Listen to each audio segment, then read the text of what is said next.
they don't shoot well from the perimeter, the three-point line especially. But these guys are very tough. They've responded to Maurice Cheeks and everything he's asked for. They give a lot of effort. And you got to remember, they beat Boston in Boston and also Detroit in Detroit. So they can be a tough matchup for anybody. They like to turn you over. They like to get out in the break. They like to do some nice things on the court. So I think a lot of teams don't want to see their physical brand of basketball. And the thing I really like about you, Jamal, is you really do your homework. You study the game. You understand whose wins where. I hear a butt coming. But I don't believe in none of the teams in the Eastern Conference. With my apologies to Gilbert, with my apologies to LeBron, Iguodala, Dwight, Hedo. Ultimately, it's all about Detroit. It's all about the Boston Celtics. It's for those two teams to be on the collision course in the Eastern Conference Finals. You know, people didn't think much of the Cavaliers last year, last spring. Look what happened. Now, if Detroit had to play Cleveland, then I would be worried. But I think Boston will take care of Cleveland for Detroit. Now those two teams can play. Cleveland's going to be a tough out. Cleveland's going to be a tough out, and hopefully Ben Wallace gets back from his back injury, and LeBron James can actually take over a game. And Ilgauskas, he's the big guy in the middle who can step out on the perimeter and knock down some shots, so they can spread the floor a little bit. You don't think Orlando poses any trouble in the second round? Orlando poses trouble because they have Dwight Howard, as I mentioned, and Hedo Turkoglu. Their backcourt is inconsistent, and they haven't been playing at a high level all season. There's no way Orlando. I mean, but props to Stan Van Gundy. Stan Van Gundy, a guy was out of basketball last year, doing an amazing job with that team. They can't do much. They're too much of a perimeter-oriented team, and you look at their two forwards, are basically small forwards, and the guy you paid big money to is not your go-to guy. That's Hedo Turkoglu is your go-to guy, the most improved player in the NBA. Dwight Howard still has another level he has to get with his game in the low post as far as some low post moves and getting some finesse in his game, but he's a dominant player. Point guard position is horrendous. Good news there is that it's a young team. Those guys you all mentioned are all in their 20s. They're going to be around a long time in Orlando.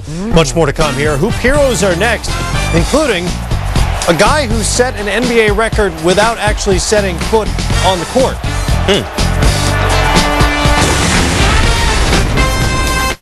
This Friday, the best horror novel of the new century is now the most disturbing and intense movie of the year.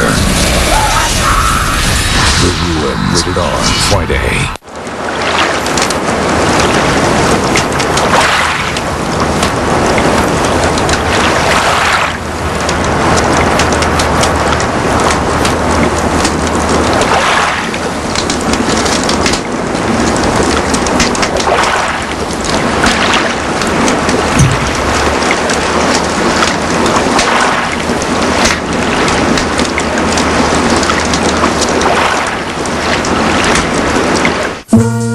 From the moment you arrive, you can feel the energy of the place.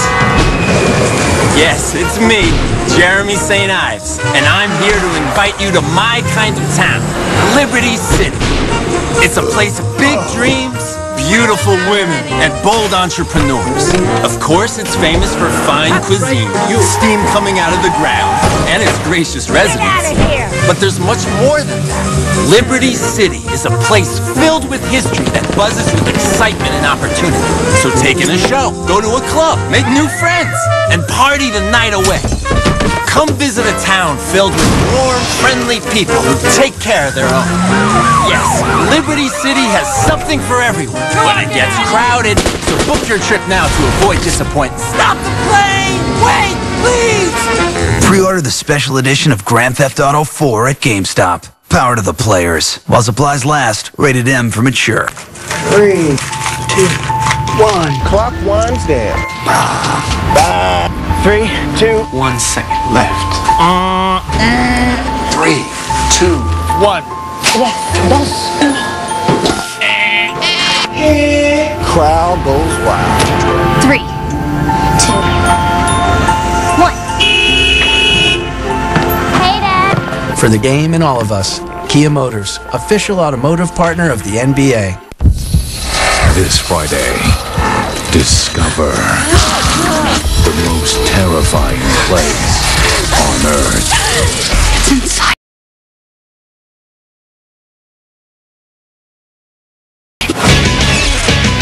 Coming up on SportsCenter, Women's Final Four is set. Another big night for the twos, perhaps. Does Indiana have a new basketball coach? And might Pedro's first start of the season be his last for a while? SportsCenter next. Wednesday on ESPN. Pacers Celtics and Warriors Mavericks. Told you at the top of the show, the Knicks are about to get a new boss in Donnie Walsh. No. Ramon Sessions gets the board. Who? They don't call it. Yeah, exactly. They don't call a timeout. He keeps going. Great play because he goes all the way to the rim for the lay-in. Bobby Simmons finishes it off. Bucks lead by 2 with 1.8 to go. You get a shot. No, wait. Quentin Richardson fouled by Sessions. Who? And out the cookie jar. Oh, goodness. Come on, young fella. You got to contest that at the end of the game. Miserable is Richardson. He going to make all three? No, he missed one. Oh. He hit the jumper there. Bucks take a 4-point lead, win at 119-115. Hoop hero me, Jalen. My hoop hero, free Michael Redd, Milwaukee, please. This young man, one of the top shooters in the game, 36 points, 9 assists, 6 rebounds. And my other hoop hero is Jay-Z, who took out a marriage license today with Beyonce in New York City. Well, my hoop hero is Andre Miller. He's the MVP of the Philadelphia 76ers, 24 points, 11 assists. Bobby Jones, he only played 7 minutes tonight, but set an NBA record by playing with his 5th NBA team in one season. Nuggets, Grizzlies, Rockets, Heat, and Spurs. This guy has signed more than most notary publics this season. Doubleheader tomorrow night starting at 7 Eastern. Celtics, Pacers, then that big Warriors-Mavericks game. We'll see you then.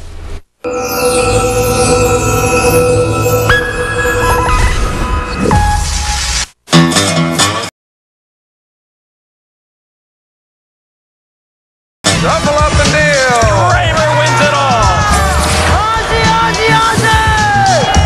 I can dodge bullets, baby. This is beyond fairy tale. It's inconceivable. There it is. Doyle's done it.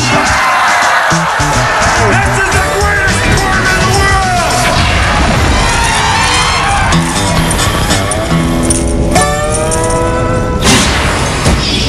Look around. What's up, baby?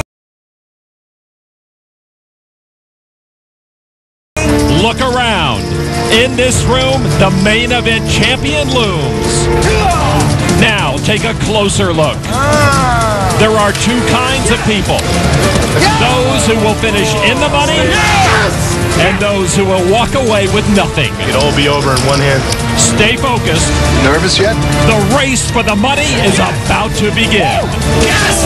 Yes! Welcome to the World Series of Poker. As all the remaining players are seated together. Hello, everybody. I'm Lon McCarron along with Norman Chad. As we begin day 3, 797 players are left. Let's get the party started. It will take only 176 eliminations for the field to reach the money, and all the top pros are trying to position themselves to make a run at the main event title. The immediate goal to accumulate as many chips as possible, something that online pro Hevad Khan seems to be succeeding at. On in second place, but he and the rest of the field are looking up at Gus Hansen, the only player over 600,000. There is Gus Hansen, one of the most feared players in tournament poker. 3 World Poker Tour titles, but no bracelets and very little World Series success. Carlos Mortensen, now the only player in history to win the World Series main event and the WPT year-end championship. And Gavin Smith, 1 WPT title on his resume, but no World Series bracelets. With a 300-chip ante and 12 and 2,400-chip blinds, the shorter stacks probably will be a little more selective as we move towards the money bubble tonight. On the Milwaukee's Best Light Pocket Cam, Gus Hansen. That's sick. That's so sick. That really makes me sick. Jack 3. Gus loves to see flops, so maybe he's a little ill because he has to throw away the first hand of the day. All right, so as action continues around, we see Canadian pro Gavin Smith. If you're playing tight, I'm playing tight. Well, I think Gus would have played the suited 7-3. Oh, yeah. I'll play extremely tight then. That is Shannon Hudson, a plumbing contractor from Colorado with pocket 4s. I'm all in. And with his short stack of just under 30,000, he's going to move all in. Now Carlos Mortensen with pocket 5s. Well, that short stack might be looking at a short day. Carlos with a lot of chips in the better hand. Hudson loves to play golf. If Mortensen calls here, Hudson might get a good tee time for later today. No call. No, and Carlos will make the call. It's pretty nervy to do with pocket. Kluber gives it up. So Shannon Hudson with his pocket fours will be all in against Carlos Mortensen. Hudson sees the bad news. How come the pro always has the better hand? Amazing. Come on, 4. 2 outer, right? That's all I got. That's it. Or you can maybe get like 8-8, 9-9 jack. Look at the diamonds and the clubs. He's got Gavin covered. thinking creatively, an 8-8, 9-9 jack board, and they'd split the pot. All right, now the flop. Flop is 9-6-3. Hudson comes up empty. And Carlos is thinking, of course no help for you. I am a world champion. You will not beat me. Turn card now is an 8. That's no help for Hudson. Hudson now down to that 2 outer. He needs a 4 and a 4 only. The river card. And Shannon Hudson will go home with a good story. I am Carlos Mortensen. He was not going to beat me. The Terminator. I was not sure he has 4s or 6s. Good thing he had 4s instead of 6s. Why couldn't he have had 7s or 8s? How can I beat players who knows their hand, whether they're not sure whether it's 4s or 6s? Tell him, Gus. Yeah, that's too good for me. Tell him, Gus. 4s or 6s. So Carlos in pretty good position as he tries to cash for the first time in the main event since he won it.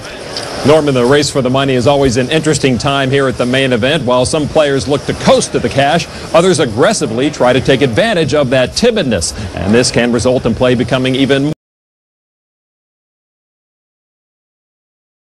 more unpredictable, Lon. These pros are unpredictable and unbelievably good. Carlos Mortensen, unpredictable. Gavin Smith, very unpredictable. And Gus Hansen, so unpredictable, there's no predictability to his unpredictability. Even his tournament earnings are uneven, Norman. Gus has millions in tournament winnings all over the world, but only 1 cash at the World Series. What did you start the day with, Carlos? 254. Gus taking inventory of the table. 285, 290. So Carlos Mortensen looking pretty strong right now. He is the last pro to have won the World Series main event. And as we go to the outer tables, we find Robert Varconi, who began a streak of 5 straight amateurs to win the big one. Varconi rakes in a pot, looking pretty strong. Do you know how many past champions are left today? I don't know offhand. I saw Chris Ferguson yesterday. He seemed pretty alive. And there indeed is Chris Jesus Ferguson. His opponent has moved all in. Chris right now pondering a call. Invented game theory. Ferguson will fold that hand, look for a better opportunity to pick up some chips. He is one of the more outgoing champs, but there is 96 champ Huck Seed, who is more reserved. The always quiet Huck Seed. He has 2 Raz bracelets. It's hard to get 2 Raz bracelets. First, you have to find a Raz game. Well, Huck does the field a favor and knocks off a player and moves everybody a step closer to the money. From reserve to gregarious, Norman. Scotty Wynn never quieted a... It's gone. Well, there's an all-in and a call at that table, and yeah, we got it. Scotty and his opponent both have ace-queen. They'll chop the pot. A main event seat costs $10,000, but everyone to make the money tonight will earn at least twice that. The chip average in the room right now is about 160,000 chips. Back to our featured table. Gavin Smith with King Jack of Diamonds. Gavin looks bright-eyed and bushy-tailed today. He'll play that? That's a really smart play. I've never been accused of being smart.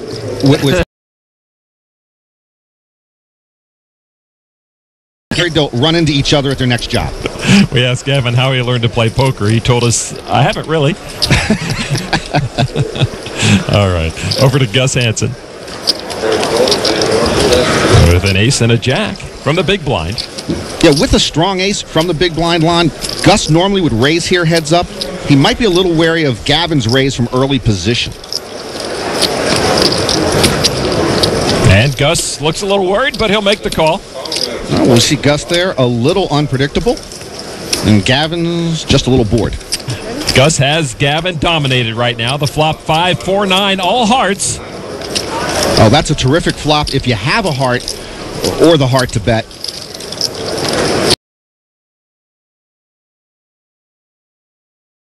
There's no heart there, Gus. He's got a red ace, but it's a diamond. He checks. And Gavin checks it to the turn as well. So turn card 9 of spades. Bears the board. Doesn't help anybody. Well, whoever wants it can take it. Let's see who wants it. Hansen first to act again. And he'll pass the action to Gavin, and Gavin checks again. What's with this check business? Why don't they just open up a tea shop together? River card, queen of clubs. Now with that ace in the hole, Hansen gets the check mark, but checks again, and they both check it down. May the best hand win. Those were two very passive, aggressive players. You know, on this hand line, if either one had even reached for chips, the other one might have folded. Geez, Lon, you could have won the pot from here. I think Gus is feeling pretty lucky to take down that small pot. I guess I could have won that at some point. I know the bet would have worked. The bet would have worked too. This bet would have worked. Bet probably would have worked. Norman, that was as close to a flat-out stalemate in poker as you're likely to see. Two KG pros, each holding nothing but respect for one another. The 2007 World Series of Poker is presented by Milwaukee's Best Light, your best bet for great taste, Miller Brewing Company, and in part by